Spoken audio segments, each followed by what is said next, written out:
Najaf کے اس شہید آیت اللہ باقر صدر کا ذکر آیا، اس کا ذکر آیا، صدام نے کیا مظالم ڈالے اس پر۔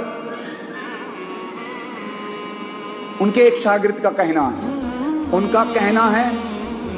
صدام نے شہادت سے پہلے شہید باقر صدر، یہ بھی آپ کو بتاؤں، بھائی کا جنازہ ملا لیکن بہن کا جنازہ آج تک نہیں ملا۔ آیت اللہ باقر صدر کی بہن بنت الہدا، کمال کی رائٹر، مصنفہ، لکھنے والی،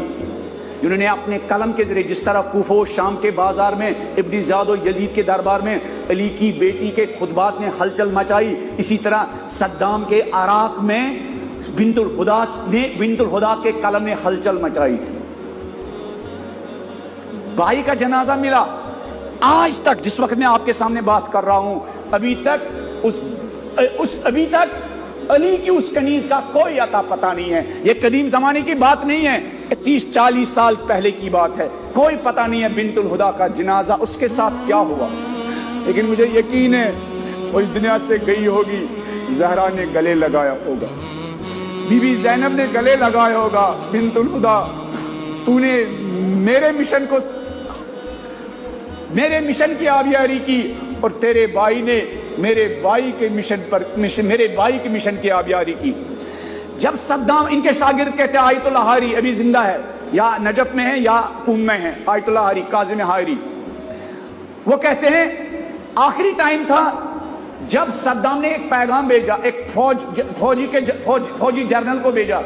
کہ باقر الصدر سے کہہ دو کہ میرے 3 مطالبات مانو ورنہ میں زندہ باقر الصدر کو قتل کروں گا۔ وہ 3 مطالبات کیا تھے؟ ایک مطالبہ یہ تھا صدام کی طرف سے، ایک مطالبہ یہ تھا باقر الصدر سے کہہ دو جو فتویٰ دیا ہے کہ حزب بعث پارٹی کی شیوعوں کے لیے ممبر بننا حرام ہے، ان سے کہو یہ بعث پارٹی کی عضویت اور ممبرشپ کی حرمت کا فتویٰ واپس لے لو۔ ایک دوسرا، ان سے کہو یہ جو انہوں نے فتویٰ دیا کہ عراق کے شیوعوں کو ایران کے فوج کے ساتھ اس 8 سالہ جنگ میں شرکت کرنا حرام ہے، ان سے کہو یہ فتویٰ واپس لے لو، اور عراق کی شیعوں سے کہو وہ سنی وائیوں کے شانہ اس ظالم فوج کے کیا ساتھ دے اور ایرانی اپنے بھائیوں کے ساتھ لڑے۔ تیسرا مطالبہ یہ ہے کہ باقر الصدر سے کہو خمینی کے خلاف اور انقلاب کے خلاف ایک فتویٰ دو، ورنہ زندہ کیا کروں گا؟ قتل کروں گا، زندہ قتل کروں گا۔ تو کاظم حاری صاحب لکھتے ہیں کہ شہید باقر صدر نے اس کمانڈر سے کہا، عظمت، عزت، حسین نے کہا الحمدللہ الذی اکرمتنا بالنبوہ، معبود تو نے ہمیں عظمت عطا کی، عزت عطا کی، سرفرازی عطا کی نبوت کے ذریعے۔ باقر صدر کیا کہہ رہا؟ ہمیں آج کے دور میں کس نے عزت و سرفرازی عطا کی؟ تو اس فوجی جرنل سے شہید باقر صدر فرماتے ہیں کہ صدام سے کہو مجھے قتل کرنے میں جلدی کرو، اس لیے کہ مجھے اس دنیا میں رہنے کا ایک مقصد تھا، وہ مقصد یہ تھا میں چاہتا تھا اہل بیت کی مرضی کی حکومت دنیا کے کسی کونے میں قائم ہو جائے۔ الحمدللہ